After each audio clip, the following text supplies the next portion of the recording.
Okay, so what do I mean when I say life school? I'm gonna tell a story first. When I was young, when I was 18, going through college, do I go to college? Do I take a gap year? What do I do with my life? I don't know what I want to do. I don't know what I want my career to be. I know I want to make art. I want to start a business, but I don't know how. Relax, little girl. Like, you're fine. It's gonna take a minute.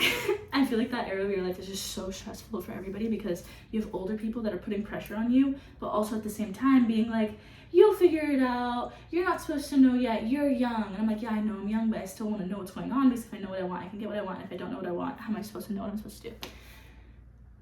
When it became time for me to be like, I need to go to school, or I want to go to school, or I don't want to go to school, I was grappling with the fact that it felt like so extremely of either side when really it wasn't.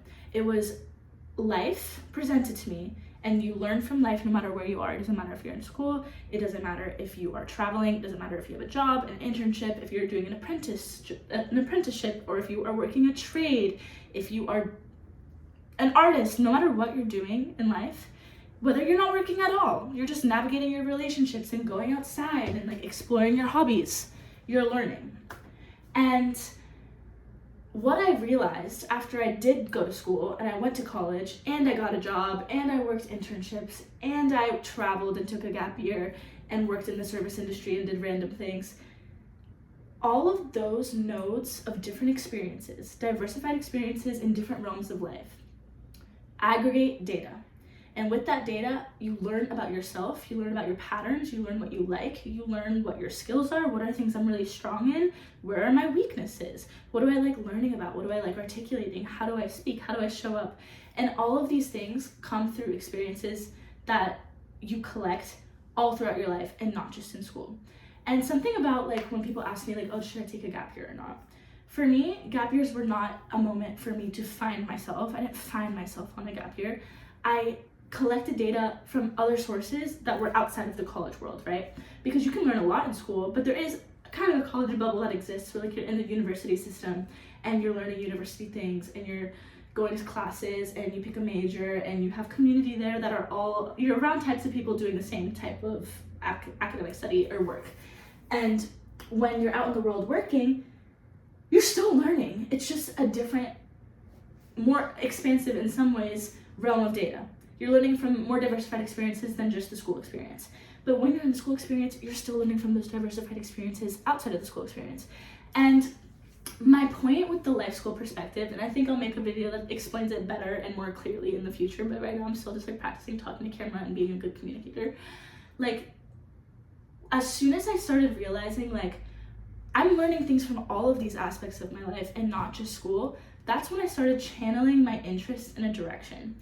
And once I started paying attention to like the little tiny moments of, wow, like something clicked here, something clicked in this relationship that I had with this guy or this friendship that I had, something clicked at this one job. I don't want to do that job in that forever. I don't want to be in that industry forever, but there was something about it, something about that type of work that really resonated with me. How can I take that tiny piece of thing that resonated at that job and apply it to like, oh, what did I learn from that relationship? I learned something about communication from this relationship that then helped me at this job.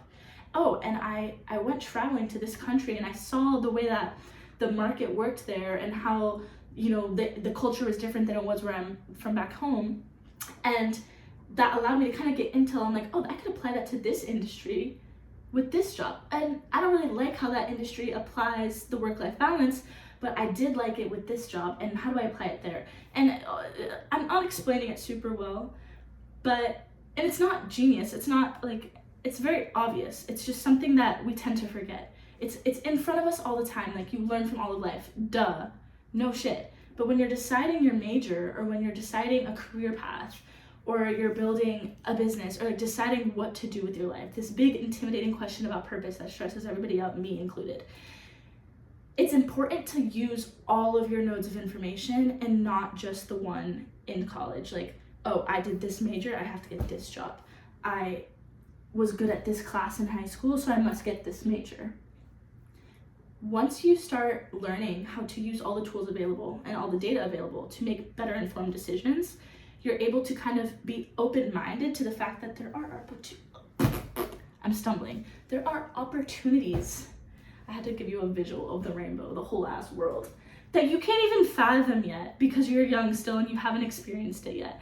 And the world is so big and anything is possible.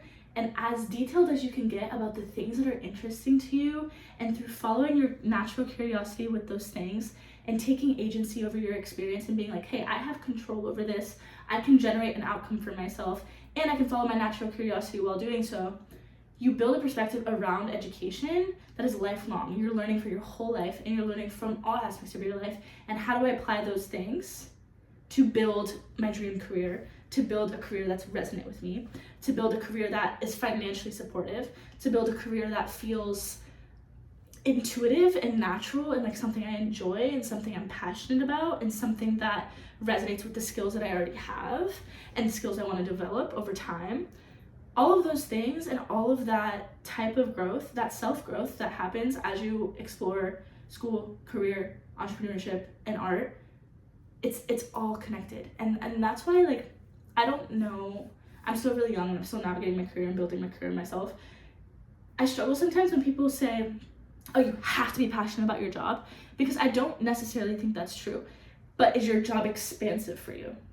I also struggle with people that say, oh, you don't have to be passionate about your job, like just get yourself money so that you feel supported and then you can have hobbies and other passions.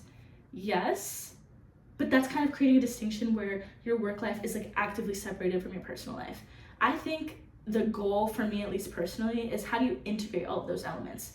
And I don't think everything of my job is going to be fun all the time. Obviously, you're going to go through things that are hard and difficult, and you find so much value in aspects of discipline through structure and like pain points, like things that you don't enjoy, sometimes end up being the most valuable to you and the strongest instigator of growth.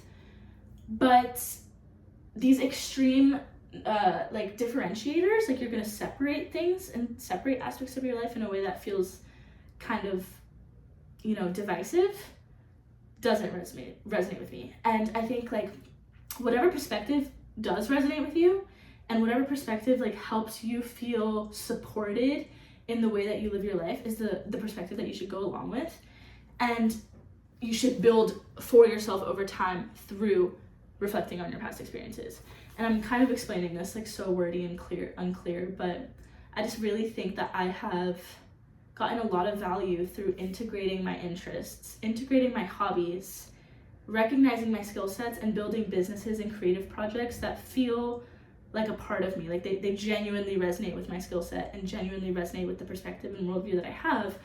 And therefore, like, not only are fun and interesting to me and that I have a natural drive and passion for, but are valuable to people and like useful and like people resonate with what it is. Anyways, if you're navigating your life school or this like fake concept of purpose, me stumbling, you got it, and it's gonna be fine, and it's all about trusting your timing and being an active participant and following your natural curiosity. I always say the same things over and over. And taking agency over your outcomes and building a reality you like. You have the ability to create a reality that you feel is like amazing. Why? Because you're internal. Your external reflects your internal. That sounded woo-woo. Love you guys. If you want to learn more about the stuff I do or the things I talk about or anything, you can subscribe if you want or like if you want, but there's also links that I list with like resources. And I am just so excited because life is awesome and life schools everywhere. Have fun with it.